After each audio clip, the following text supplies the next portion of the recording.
अखिलेश जी आज आप बढ़िया आए हुए हैं सर, क्या कहना चाहिए? राजमंगल समाजवादी पार्टी के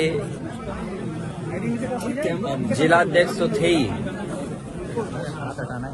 लेकिन राजमंगल ने जब से राजनीति की शुरुआत की है वो एक समर्पित निष्ठावान कार्यकर्ता की तरह समाजवादी पार्टी को हमेशा मजबूत करते रहे।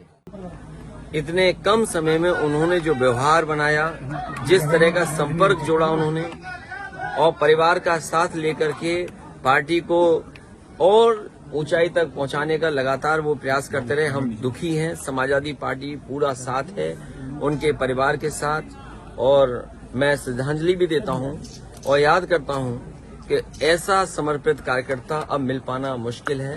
उनकी कमी हमेशा हम लोगों को खलेगी है। और बलिया के कार्यक्रम जो निर्धारित कार्यक्रम था उसके 1 घंटा पहले आ गए। इस तरह से उत्तर प्रदेश में भी लोकसभा चुनाव की रणभेरी नहीं बजी है, लेकिन अभी से आपने जो है पूरा जो है रणनीति बुन लिया है।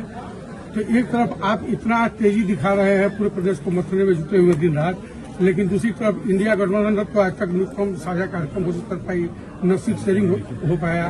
तो आप इस इंडिया गठबंधन का मजबूत घटक हैं। दुख का समय जरूर है, दुख का समय जरूर है, और अभी बहुत दिन नहीं हुए राजमंगल के गए हुए, लेकिन जिस समय पार्टी की बैठक हुई उस समय हमारी पार्टी के नेता और राजमंगल और तमाम लोगों ने यही कहा कि इस बार पार्टी को जिता करके भेजेंगे।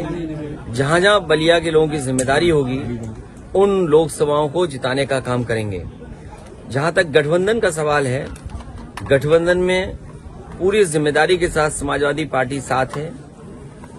गठबंधन में किसको कहां लड़ने का मौका मिलेगा बहुत जल्दी आपको जानकारी मिल जाएगी। एक बात तो साफ है, न केवल उत्तर प्रदेश बल्कि देश की जनता भारतीय जनता पार्टी को हटाना चाहती है। मिलकर जो है आग लगाने की कोशिश की है, क्योंकि वन विभाग उसकी जमीन पर कुछ करने जा रहा था। क्या कहना चाहेंगे सर, किसानों की क्या स्थिति है प्रदेश के अंदर? बीजेपी के लोग जीरो टॉलरेंस कहते हैं करप्शन के लिए। ये जीरो टॉलरेंस उनका जीरो हो गया है, और जब एसडीएम और अधिकारियों के कार्यालय न्याय नहीं दे रहे हैं तो मजबूरी में उसको आत्महत्या का रास्ता अपनाना पड़ा।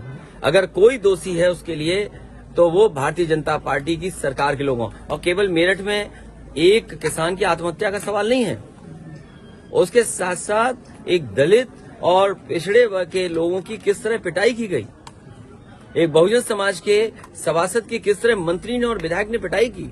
बताओ क्या कार्रवाई की इस सरकार ने, जो हमेशा बुलडोजर की चालू करके रखते हैं। क्या उस मंत्री के घर पे बुलडोजर जाएगा जिसने बहुजन समाज के सभासद का अपमान किया है? क्या ये वही बुलडोजर एसडीएम के घर की ऑफिस को तोड़ेगा कि जिस एसडीएम या जिस अधिकारी की वजह से उस किसान की जान चली गई? तो जीरो टॉलरेंस इसलिए नारा दे रहे हैं जिससे हमारा गरीब समझ ही नहीं पाए। गरीब समझ रहा जाना ने कौन सा फैसला ले रहे हैं जीरो टॉलरेंस से। इन्होंने कहा जीरो टॉलरेंस हमारा करप्शन के लिए है। आज करप्शन क्या है, उसी का परिणाम है कि जान देनी पड़ रही है। पहली जान नहीं गई है, इससे पहले बाराबंकी में, हैदरगढ़ में भी इसी तरह एक किसान अपने न्याय के लिए गया था, उसे आत्महत्या करनी पड़ी, जान चली गई। कभी मुख्यमंत्री आवास में इतने लोगों ने आत्महत्या नहीं की होगी। कई बेटियां न्याय के लिए आईं और मुख्यमंत्री आवास के सामने आत्मदाह किया, उनकी जान नहीं बची, चली गई। और मैं अपने पत्रकार साथी से कहूंगा वो तमाम आंकड़े आप निकाल करके जनता को बताएं कम से कम कि कितनी ऐसी घटनाएं इस सरकार में हुई हैं।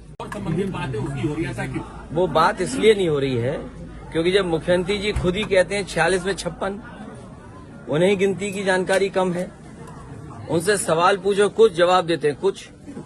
और प्राइमरी स्कूल आप देख लीजिए, बच्चों की संख्या कम हो गई। इंटरमीडिएट में देख लो, बच्चों की संख्या कम हो गई। आईटीआई पॉलिटेक्निक में एडमिशन लेने वालों की संख्या कम हो गई। आखिरकार आप देश को कहां ले जा रहे हैं? अमेजोन जैसी कंपनियां, या अमेजोन न बोलूं मैं, या जो नए तरह का व्यापार बिजनेस हो रहा है उसमें नौकरियां रोजगार हैं। तो सरकारों को जो परिवर्तन और बदलाव लाना चाहिए वो नहीं ला रहे हैं। वो अपने जो आइडियोलॉजी है उसके हिसाब से शिक्षा को देना चाहते हैं। अगर वो आइडियोलॉजी के हिसाब से शिक्षा दोगे तो हमारे समाज और देश का भला नहीं होगा। नौकरी रोजगार कैसे मिले उसकी अगर व्यवस्था करोगे, शिक्षा उस तरह की, तो शायद नौकरी रोजगार मिलेंगे। तो जो क्वालिटी ऑफ एजुकेशन होना चाहिए वो नहीं है। हमें याद है कि पूर्व प्रधानमंत्री चंद्रशेखर जी के नाम पर यूनिवर्सिटी दी गई थी। यूनिवर्सिटी सफाई सरकार में देना शुरू हुआ। इस सरकार की जिम्मेदारी थी इस यूनिवर्सिटी को और कैसे बड़ा किया जाए, इसमें और नए कोर्सेज कैसे लाए जाएं, जिससे बलिया और आसपास के पूर्वांचल के नौजवानों को अच्छी एजुकेशन मिल जाती और आज जिस एजुकेशन की जरूरत है क्वालिटी एजुकेशन वो मिल जाती, जिस कोर्स से नौकरी रोजगार मिल जाए उस तरह की व्यवस्था और ट्रेनिंग होती तो शायद ये यूनिवर्सिटी न जाने कितनों के भाग्य बदल देती। लेकिन सरकार को ध्यान ही नहीं है, सरकार को कुछ और दूसरी तरफ ले जाना है समाज को।